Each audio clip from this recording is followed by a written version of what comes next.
Okay, so let's continue on with our manual walkthrough. We're going to do the second half of the content overview, so numbers 15 through 28. So 15 is there a blog? Okay, so let's go check it out. So we're over here at Spark the Fire. And typically you're going to see a blog up at the top in the navigation menu. It'll typically say blog, and so in this particular case, we don't see one. The reason why that's important is they may want to create one to create additional supporting content for some of their main pages that they're trying to rank for. And so the way we do that is we try to cluster very, very relevant and similar content together, and then we interlink those pieces of content. So that's probably the strategy behind that. But I don't see a blog here, so we may decide to create one. But for right now, we just want to note that they do not have one. Okay, and then we can probably just say no action necessary, and just leave it at that. Okay, so does important content have a one-line intro?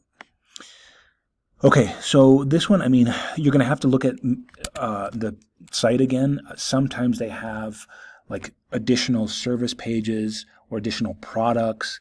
If they've got a blog, you just want to make sure that you check the pages on the blog and see if the intro pages of that blog are very to the point, informational.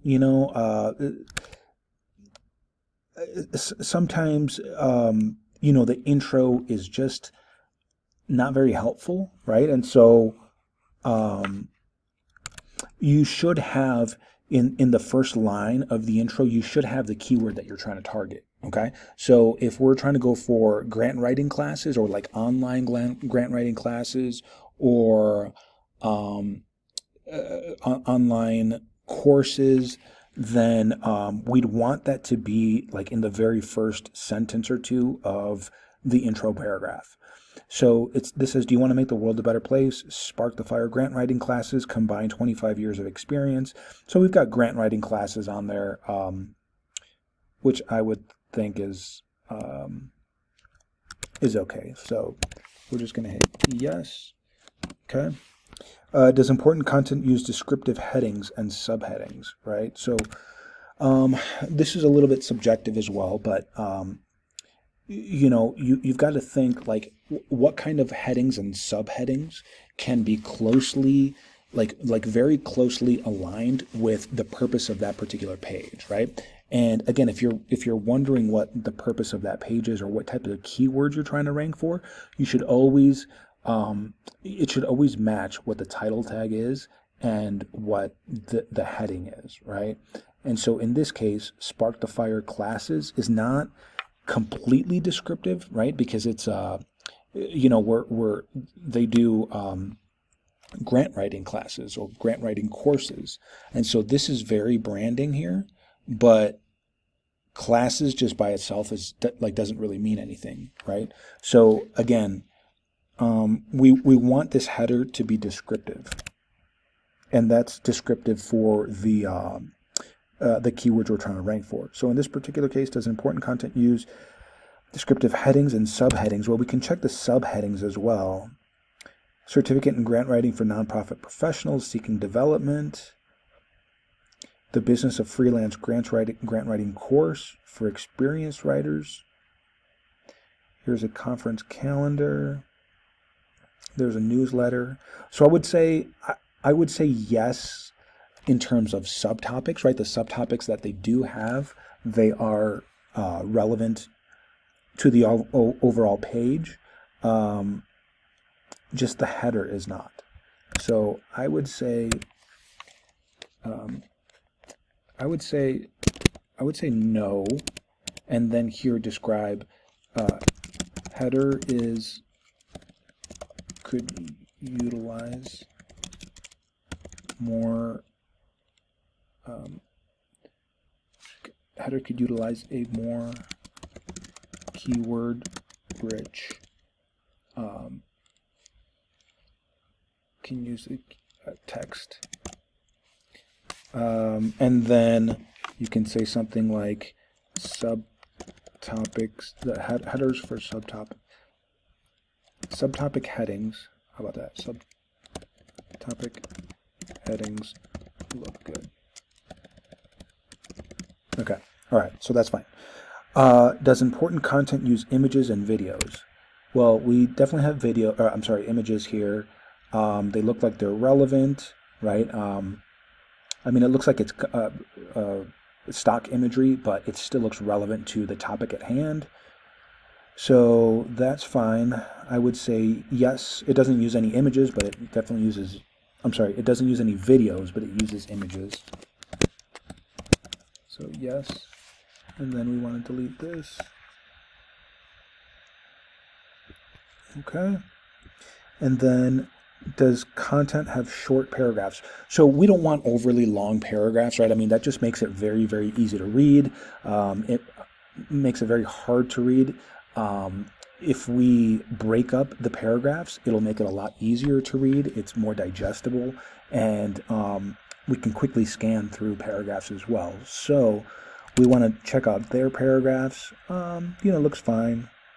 Nothing really that stands out. The text blocks aren't too long or anything like that, but it definitely doesn't have that much content on there either. So that might be something we want to beef up. But to answer this particular question, yes. Okay. So your content is currently separated into relatively small paragraphs, which is a step towards making it easier for readers to skim, digest, and find what they're looking for. Okay. So we're going to get rid of this. All right. Is about us / our team informational? So if we go to about, well, it looks like this is the client, right? And Spark the Fire grant writing classes, she's got a little bit of information there. Let me tell you a story. So here's a little background about herself, kind of about her credentials, about her experience. Let me tell you a secret. Writing a $10,000 grant is not that different than writing a multi-million-dollar grant. So yeah, I would say yes, this is good and informational, right? Again, this is somewhat subjective, but if there's just like very, very little information about the company or about the particular person behind the company, right, then that's definitely something that should be beefed up for sure. Okay, so see, because if not, then we suggest adding more information to our team page to increase the trustworthiness of your site to both Google and to users. So we're gonna do that. Okay, now thin reading area in blog. Well, I'm gonna say yes because they don't have a blog. So yes. Okay, then it says consider making your blog's reading area wider to help users read your content better.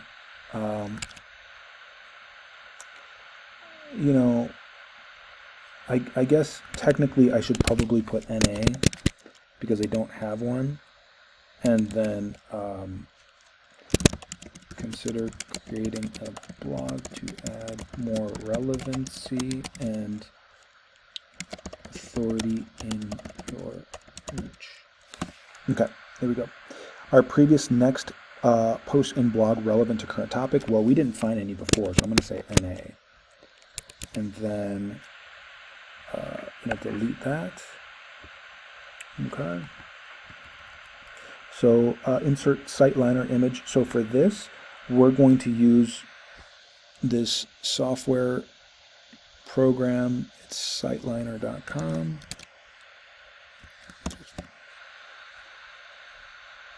And then let me. Okay. All right. So what we're looking for here is to see if there's duplicate content, whether it's on the site itself, like a bunch of pages have the same content, or if there's duplicate content within another website as well. So we're going to let this scan, and then once this finishes scanning, we're going to take an image of it. So here the goal is SiteLiner reporting above an 8% common duplicate content, right? So we're going to check for that.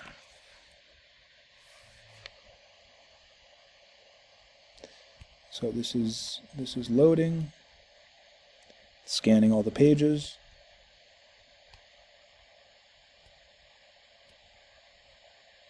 I guess I should have loaded this beforehand, but you'll see that it doesn't take that long to actually do it.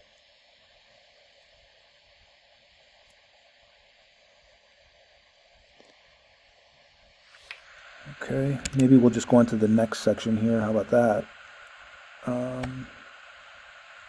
Okay, so we've got to wait for that content to actually finish up and load. For local businesses, insert map pack listing for relevant search query. So we did do a search query for grant, Spark the Fire grant writing classes. Okay, so it's right here. The way we can, let me see if I'm insert map pack listing. The way we can do that is we can actually go to maps.google.com. Okay, and we're going to put in Spark the Fire grant writing classes. Okay. Okay, so then all we have to do is click the share button, and we're going to copy this link, and then we're going to go back to our spreadsheet, and we're going to put that link here. Okay. And now for local businesses, is there content about location on the website, right? So we want to see if there's location, an address basically on here. And there is, right? So now we also want to see if this matches what's on the website. So 28534 Vashon Highway. So it does not match what's on here, right? So that's something that we want to address, because the address on the footer should definitely match what the address on the Google My Business listing has. Those things you always want to match, and you want to make sure that they actually match exactly. So if the address here is 28534 Vashon Highway Southwest, right? You want to make sure that on the actual site itself, it also has the SW sign for Southwest and not spelled out Southwest, right? We obviously want to make sure that the city and the state are correct and the zip and all that is correct. But in this particular case, it does not, right? So is there content about location on the website? Yes. But then I'm gonna say address on website does not match address on Google My Business listing. Okay, you always want that to match. All right, so let's take care of this one before we go back to the other one that we skimmed over. For local businesses, is city page set up completely? So so this is basically saying if there are other areas that we're trying to service and where we have like other listings, other business listings, is that Google My Business listing, is it going to the right page? So let's say they have another location in Oregon, right? And they're trying to drum up some additional business in the state of Oregon, right? Well, they might have another listing, another business listing, but if they do, they should have a separate page on their website for that specific location. So it might say something like, you know, Eugene, Oregon, right? So, and that page, which is Eugene is the city in Oregon, that is going to be linked specifically to that Oregon listing, right? So those two should be connected, and this one should have proper title tags. It should have proper meta description tags. There should obviously be content on the page related to Oregon, to Eugene, Oregon, right? So hopefully that makes sense. In this particular case, that's NA. And then we're going to delete this. Okay, now let's go back to this page real quick for SiteLiner. We are going to go back to the SiteLiner page. All right. So it looks like it's done. Duplicate content, right? So it says here that the duplicate content is 43%, right? If we go back here, it says, is SiteLiner report above 8% common or duplicate content? So we want to say yes, right? Your site contains an average of 43% duplicate content. So 43% duplicate, sorry, 43% duplicate content.